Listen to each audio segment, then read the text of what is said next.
नमस्कार, कल्पकस्तुरी क्लासेसमध्ये तुमचं पुन्हा एकदा खूप खूप स्वागत आहे. आपण जी ही बेसिक मॅथची जर्नी सुरू केली त्याच्यामध्ये आज आपण येऊन पोहोचलोय इन प्रॉपर डिव्हिजनमध्ये. म्हणजे काय, आतापर्यंत मी तुम्हाला काय शिकवलं होतं की मोठ्या संख्येला लहान संख्येने भाग द्यायचा. आज मात्र थोडंसं काय उलट आहे. काय, लहान संख्येला मोठ्या संख्येने भाग द्यायचा. म्हणजेच काय करायचं, 5 इथं लिहायचा आणि 4 इथं लिहायचा. या 5 ने 4 ला डिवाइड करायचं आपल्याला. आता तुम्ही म्हणाल 4 तर याच्यापेक्षा लहान आहे, मग काय करायचं.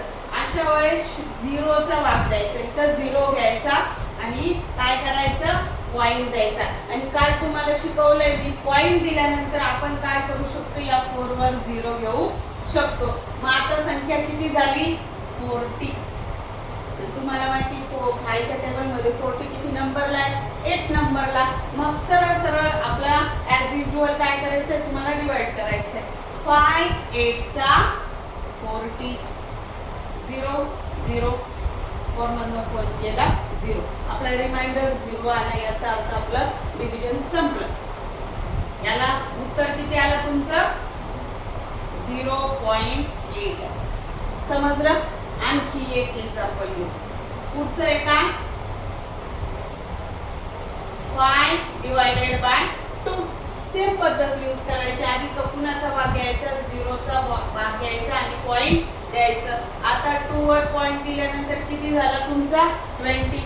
5 च्या टेबल मध्ये 20 आहे ना, किती नंबरला, 5 4 चा 20. हे सोपे सोपे एक्झाम्पल घेतले जेणेकरून तुम्हाला समजलं पाहिजे. नंतर इन प्रॉपर डिव्हिजन तुम्हाला 6 7 च्या डिव्हिजनला आहे, 7th ला आहे बहुतेक, स्टेट बोर्डला 7th ला. तर ठीक आहे, उत्तर किती आलं तुमचं, 0.4. तिसरं एक्झाम्पल घेऊ. काय, 11 divided by 7. Same process apply करायची. काय द्यायचं, 0 चा भाग, पॉइंट द्यायचा आणि 7 वर काय द्यायचा, 0. किती झालं, 70. 11 च्या टेबल मध्ये 70 नाही, त्याच्यापेक्षा लहान संख्या कोण आहे, 11 6 चा 66. 10 इथं कॅरीचं सबट्रॅक्शन, 10 मधनं 6 गेले 4. इथं किती होईल, 6 6 मधनं 6 गेले 0. आता एकदा पॉइंट घेतल्यानंतर पुन्हा घ्यायची गरज नसते. मग आता किती घ्याल तुम्ही, 0. पुन्हा 11 च्या टेबल मध्ये 40 नाहीये, मग त्याच्यापेक्षा लहान कोण आहे, 33. 11 3 चा 33.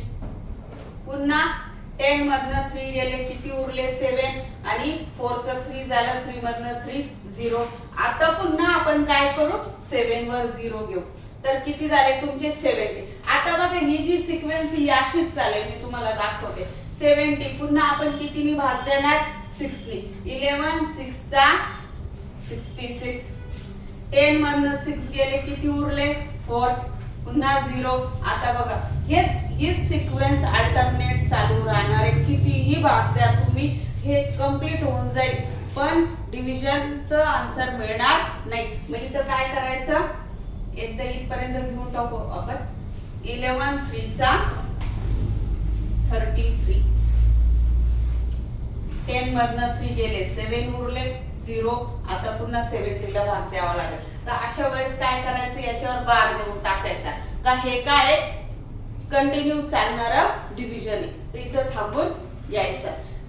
आजचे एक्झाम्पल समज. आणखी एक आहे तुमचं शेवटचं एक्झाम्पल बाकी आपलं, 12 डिवायडेड बाय 9. असं जर सिक्वेन्स चालू राहिली तर थांबून घ्यायचं, कारण त्याचा आन्सर मिळत नाही. याला म्हणतो आपण नॉन टर्मिनेटिंग डिव्हिजन. आता 12 च्या टेबल मध्ये काय नाहीये, 9 नाही, कारण तो लहान आहे. घ्या 0 चा भाग 0, इथं द्या 0. आता 12 च्या टेबल मध्ये आहे का 90 नाहीये, त्याच्यापेक्षा लहान संख्या कोण आहे, 12 6 चा 72. त्याच्यापेक्षा मोठी पण चालेल कोण, 12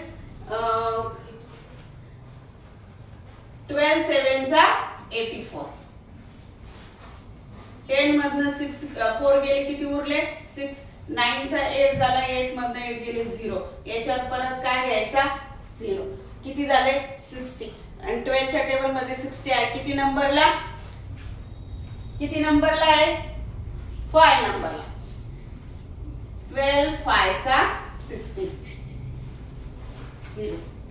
हे आपलं आन्सर आलं. किती 0.75.